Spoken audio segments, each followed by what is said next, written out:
बिस्मिल्लाहिर्रहमानिर्रहीम। इय्याका नअबुदु व इय्याका नस्तईन। ये दूसरी दफ़ा मैं गिलगित बल्तिस्तान उस मौके पे आया हूँ जो एक खुशी का मौका है कि जिधर 73 साल पहले यहाँ के गिलगित स्काउट्स ने अपनी जान की कुर्बानी दे के गिलगित बल्तिस्तान को आज़ाद करवाया। तो मुझे आज बड़ी खुशी है कि मैं अब दूसरी दफ़ा फिर दूसरे साल फिर यहाँ आपके साथ खुशी बनाने आया हूँ।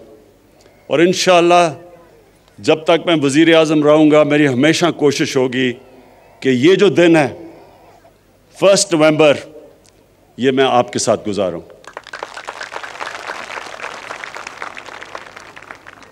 मैं गिलगित 15 साल की उम्र पे पहली दफ़ा आया। तब ये काराकोरम हाईवे बन रहा था। मैं अपने स्कूल की ट्रैकिंग टीम के साथ आया और वो जब 15 साल से मुझे ट्रैकिंग का शौक़ हुआ वो आज तक है। और वो इसलिए कि इस सारे इलाके में जो ट्रैकिंग है वो दुनिया में कहीं नहीं है। ये वो अल्लाह ने इस इलाके में वो खूबसूरती दी है और इस तरह के जो पहाड़ हैं और उन पहाड़ों के अंदर जो इलाके हैं वो कहीं दुनिया में नहीं है। तो मैं सिर्फ एक मेरा प्राइम मिनिस्टर बनने का एक नुकसान ये हुआ कि मैं अब ट्रैकिंग नहीं कर सकता, लेकिन जब भी मौका मिला तो इंशाअल्लाह यहाँ फिर से आऊँगा ट्रैकिंग करने के लिए। ख़वातीन व हज़रात, आज एक तो खराज तहसीन पेश करना था गिलगित स्काउट्स को और उन शोधा को जिन्होंने कुर्बानियाँ दे के इस इलाके को आज़ाद करवाया। दूसरा, मैंने आज गिलगित बल्तिस्तान के लोगों को दूसरी भी मुबारक देनी थी और वो ये कि जो हमने फ़ैसला किया है कि गिलगित बल्तिस्तान को प्रोविंशियल स्टेटस देना है, जो इनकी डिमांड थी बड़ी देर की। और ये यूएन सिक्योरिटी काउंसिल्स की रेजोल्यूशन के बीच में रखते हुए हमने फैसला किया है। वो सिक्योरिटी काउंसिल की जो रेजोल्यूशंस हैं उसके बीच में हमने फैसला किया है, लेकिन मुझे पता है कि यहाँ के नौजवानों की बहुत देर की डिमांड थी, तो मैं आज उसकी भी मुबारक देता हूँ। अब जहाँ तक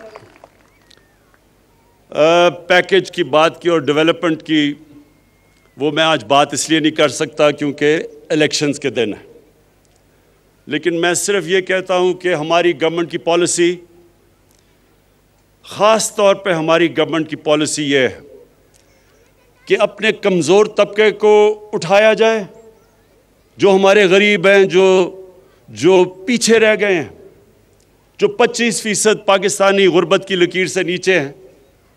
सबसे बड़ी प्रायोरिटी है कि उनको हम कैसे ऊपर लेके आएं। और दूसरी, जो पाकिस्तान के इलाके पीछे रह गए, जिस तरह गिलगित बल्तिस्तान पीछे रह गया है, और उसकी बहुत बड़ी वजह यह थी कि यह कट ऑफ था। जब तक कि काराकोरम हाईवे नहीं बना, इधर शायद ही कोई आता था और डेवलपमेंट की चांस नहीं थी, तो इसलिए ये पीछे रह गया है। लेकिन हमारा कबायली इलाका भी पीछे रह गया है, बलूचिस्तान भी पीछे रह गया है, सारे जो मगरबी डिस्ट्रिक्ट्स हैं पंजाब के अंदरून सिंध वो पीछे रह गए हैं। तो हमारी पूरी कोशिश है कि सारे इलाके उनको उठाया जाए और जो फिर से मैंने कहा, जो हमारा कमज़ोर तबका, जो गरीब लोग, जो इस वक्त 2 वक्त की रोटी सही तरह नहीं खा सकते, उनको ऊपर उठाया जाए।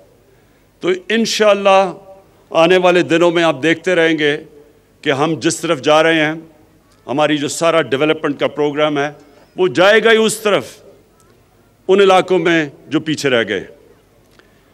मैं, क्योंकि आज मेरे फौजी भी सामने खड़े हैं, जवान सामने खड़े हैं, मैं सारी अपनी कौम को अहमियत बताना चाहता हूं कि कितना ज़रूरी है एक मजबूत फ़ौज की, एक मजबूत फ़ौज का होना पाकिस्तान के लिए। ये मैं अपनी सारी कौम को भी बताना चाहता हूं। आज अब सारी मुसलमान दुनिया में देखें, शुरू करें लिबिया से, फिर सोमालिया पे जाएं, फिर सीरिया जाएं, फिर यमन जाएं, फिर अफगानिस्तान को देखें, फिर इराक को देखें, तबाही मची हुई है। या जंगें हो चुकी हैं या हो रही हैं, लेकिन अवाम मुश्किल में है, मुश्किलों का सामना कर रहे हैं लोग। और उसके बाद ये देखें कि हमारे मुल्क का जो इस वक्त हमसाया है, हिंदुस्तान में आज वो हुकूमत आई है जो पिछले 73 साल में सबसे ज़्यादा इंतहा पसंद, मुसलमानों से और पाकिस्तान से नफरत करने वाली, जो वो हिंदुस्तान में मुसलमानों से कर रहे हैं, जो दो उन्होंने कानून बनाए, सिटीजनशिप लॉ और एक और रजिस्ट्रेशन लॉ, ये है ही मुसलमानों की तरफ कि उनको एक बराबर का शहरी हिंदुस्तान में ना समझा जाए। और जो उन्होंने कश्मीर में किया 5 अगस्त 2019 को, किसी हिंदुस्तान की हुकूमत ने वो नहीं किया कश्मीर के लोगों से, जो इस इंतहा पसंद, रेसिस्ट, टोटलिटेरियन, जो रेशल सुप्रीमेसी में बिलीव करती है, बाकी इंसानों को बराबर नहीं समझती, हिंदुत्वता का जो नारा लेके आई है, उन्होंने जो कश्मीरियों पर जुल्म किया, कभी इस तरह का जुल्म पहले नहीं हुआ। तो उस तनाजुर में देखना चाहिए कि कितनी ज़रूरत है आज हमें एक मजबूत पाकिस्तान की फ़ौज की और सिक्योरिटी फोर्सेस की। कोई हफ्ता नहीं गुजरता जब हमारे सिक्योरिटी फोर्सेस अपनी जान की कुर्बानियां नहीं देते। पुराने कबायली इलाका जो मर्ज डिस्ट्रिक्ट्स हैं, अब उधर से लेके आप बलूचिस्तान, कराची में भी कभी कभी एक पूरा प्लान से पाकिस्तान के खिलाफ दहशतगर्दी की जा रही है। और कौन इनके सामने खड़ा है? हमारे फौजी, हमारी सिक्योरिटी फोर्सेस, जो अपनी जान की कुर्बानियां देती है। और हम वो खुशकिस्मत मुल्क हैं कि जो पिछले 15 साल में जिस तरह की 15 साल में दहशतगर्दी पाकिस्तान में हुई, और जो हमारे दुश्मनों ने पूरा फ़ायदा उठाया उससे और हमें डिस्टेबलाइज करने की कोशिश की, हम अपनी आज सिक्योरिटी फोर्सेस को दाद देते हैं कि इनकी वजह से आज पाकिस्तान महफूज है, और इनकी वजह से, इनकी कुर्बानियों की वजह से आज हमारा वो हाल नहीं है जो कई और मुसलमान मुल्कों का हाल है। और हमें यह भी पता है कि ये जो नरेंद्र मोदी की हुकूमत है, ये हर किस्म का अंदर इंतशार सिर्फ दहशतगर्दी के जरिए नहीं, जो इनका कुलभूषण यादव ने जो बताया कि कैसे बलूचिस्तान में और कराची में उसकी मिशन थी दहशतगर्दी करने की, ये अंदर और इंतशार फैला रहे हैं। शिया सुन्नी की लड़ाई, प्लान किया हुआ था कि शिया और सुन्नी के आलमों को कत्ल करवाएं ताकि इंतशार फैले। और वो भी मैं आज दाद देता हूं अपनी इंटेलिजेंस एजेंसीज को कि जिन्होंने बहुत इनके प्रोग्राम थे इंतशार फैलाने के, वो पाश किए। मैं आज जो आखिर में बात करना चाहता हूँ वो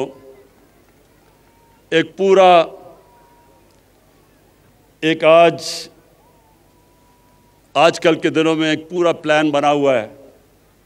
हमारे वो लोग जो कि अपने आप को डेमोक्रेट्स कहते हैं, सियासतदान कहते हैं, वो पूरी तरह आज हमारी पाकिस्तानी फ़ौज के ऊपर और पाकिस्तान की अदलिया के ऊपर उन्होंने पूरा डिस्क्रेडिट करने का उनको प्रोग्राम बनाया हुआ है।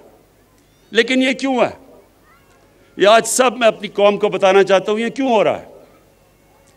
मेरा जो पहला, जब मैं वज़ीर आज़म बना तो जो मेरा पहला खिताब था, अगर आप वो देखें तो उसमें मैंने दो ख़ास तौर पे चीज़ें कही। मैंने ये कहा कि जिन लोगों ने 30 साल से इस मुल्क को लूटा है, 30 साल से इस मुल्क का पैसा चोरी कर करके बाहर लेके गए हैं, ये सब इकट्ठे हो जाएंगे। ये इकट्ठे मेरे खिलाफ इसलिए होंगे कि इनको पता है कि मेरे तो 24 साल की कैंपेन ही ये थी कि इस मुल्क में करप्शन का सामना करें। जब तक करप्शन है मुल्क आगे नहीं बढ़ सकता। और मैंने कहा ये सब इकट्ठे होंगे। और मैंने दूसरी बात कही कि जिस चीज में पाकिस्तान का फायदा है उस चीज में इनका नुकसान है, और जिस चीज में इनका फायदा है वो पाकिस्तान को नुकसान है।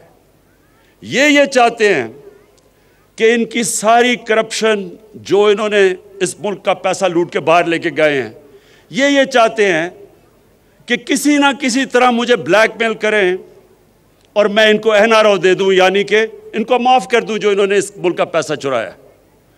पाकिस्तान का फायदा एक चीज में है कि यहां कानून की बालादस्ती कायम हो, ताकतवर और कमजोर के लिए कानून बने। ये नहीं कि सिर्फ बेचारे वो लोग जो मजबूरी में चोरी करते हैं वो जेलों में जाएं और बड़े बड़े डाकू उनको एनआरओ मिल जाए और वो दंदराते फिरें और वो बार बार आके फिर मुल्क को लूटें। कानून की बालादस्ती का मतलब कि ताकतवर और कमजोर के लिए एक कानून। अगर ताकतवर चोरी करता है तो उसी तरह उसको उस तरह एहतसाब हो जो आम आदमी का होता है। तो ये मैंने कहा कि इनका जो इंटरेस्ट है वो पाकिस्तान के इंटरेस्ट के खिलाफ है, और ये आज साबित हो रहा है। सब इकट्ठे भी हो गए हैं और पूरी तरह ब्लैकमेल। पहले इन्होंने मुझे ब्लैकमेल करने की कोशिश की, माशियत पे, इलेक्शन जी गलत हो गया, हमने कहा खोल दो इलेक्शन, उधर से भी भाग गए। माशियत, अल्लाह का शुक्र है कि एक वो मुल्क के छोड़ के गए थे जिसका दिवालिया निकला हुआ था, अल्लाह का करम है कि वो भी सही तरफ लग गया है।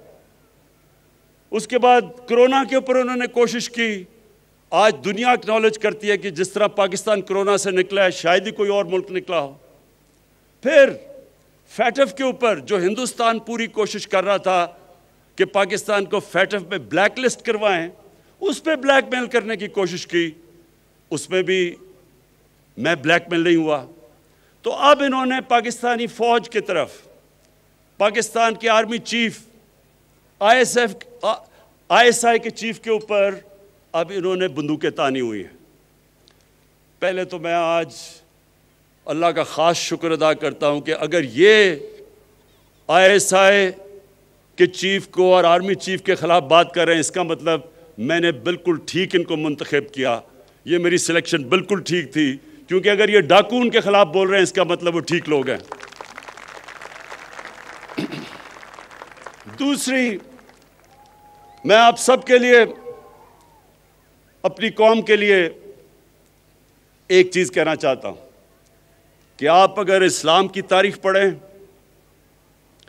बर्रे सगीर में मुसलमानों की तारीख पढ़ें, तो मुसलमान बहुत कम, जब मुकाबला होता था दुश्मन का और मुसलमानों का, डट के मुकाबला करता था मुसलमान। लेकिन नुकसान मुसलमानों को तब सबसे ज़्यादा पहुंचाया मुसलमानों के मीर जाफर और मीर सादिक ने।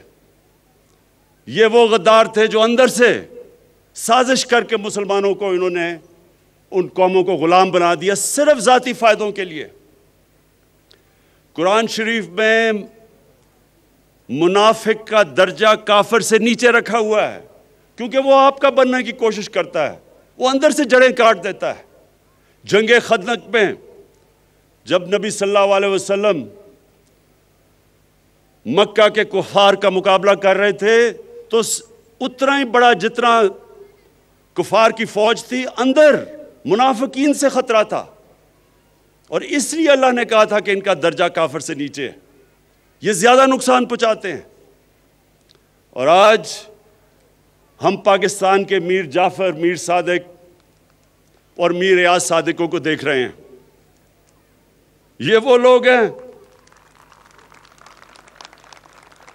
ये वो लोग हैं जो आज नरेंद्र मोदी की जुबान बोल रहे हैं। दुनिया ने कहा कि जिस तरह पाकिस्तान ने पुलवामा के बाद अपने आप को कंडक्ट किया, मुझे सारे दुनिया के हेड्स ऑफ स्टेट के मुबारकी के मैसेजेस आए, और ये आज कह रहा है कि जनाब पाकिस्तान ने डर के किया, जो कि नरेंद्र मोदी ने सारी इलेक्शन कैंपेन की थी उस पर। और सारा मकसद, इनका मकसद है क्या? सारा मकसद एक है कि किसी ना किसी तरह इमरान खान ब्लैकमेल होके इनकी अरबों रुपए की लूटी हुई दौलत जो बाहर लेके गए हैं, वो किसी तरह उसके लिए एनआरओ दे दे, माफ कर दे। मैं आज अपनी सारी कौम को कहना चाहता हूं कि इमरान खान कभी इन डाकुओं को माफ नहीं करेगा, बल्कि जिस तरह इन्होंने हमारी अदलिया को अटैक किया, अदलिया के अंदर भी कोशिश कर रहे हैं कि एक जज को ऊपर चढ़ा दें। जब इनको माफ किया गया हुदैबा पेपर मिल में सुप्रीम कोर्ट ने, तो तब वो अदलिया ठीक थी, लेकिन जब इनके खिलाफ 5 मेंबर बेंच का फैसला आता है, जो आज बाहर भागा हुआ है, उसके ऊपर मनी लॉन्ड्रिंग का फैसला आता है, तो तब अदलिया बुरी है। उसी तरह जो फौज के ऊपर प्रेशर डाला हुआ है, ये सिर्फ और सिर्फ कोशिश है कि किसी तरह हम इतने प्रेशर में आए कि हम इनको माफ कर दें। अब तक मेरा पूरा जोर था पाकिस्तान की माशियत ठीक करने का, क्योंकि हमारे मुल्क की माशियत का बहुत बुरा हाल था। माशियत के ऊपर अभी भी मैं जोर लगाऊंगा। ये मैं आप सबको कह दूं कि अभी भी इंशाल्लाह माशियत पे जोर लगा रहे हैं, क्योंकि वो अल्लाह का करम है, सही तरफ निकल गई है। लेकिन अब मैं कानून की बालादस्ती के ऊपर उतना ही जोर लगाऊंगा। जो स्टेट के इदारे हैं, इनको अब मैं खुद देखूंगा कि इस मुल्क में कानून की बालादस्ती कायम करे, और ये जो ताकतवर, इस मुल्क के ताकतवर मुजरिम, ये जो इस मुल्क को ब्लैकमेल करने की कोशिश कर रहे हैं, इनको कानून के नीचे लेके आएं।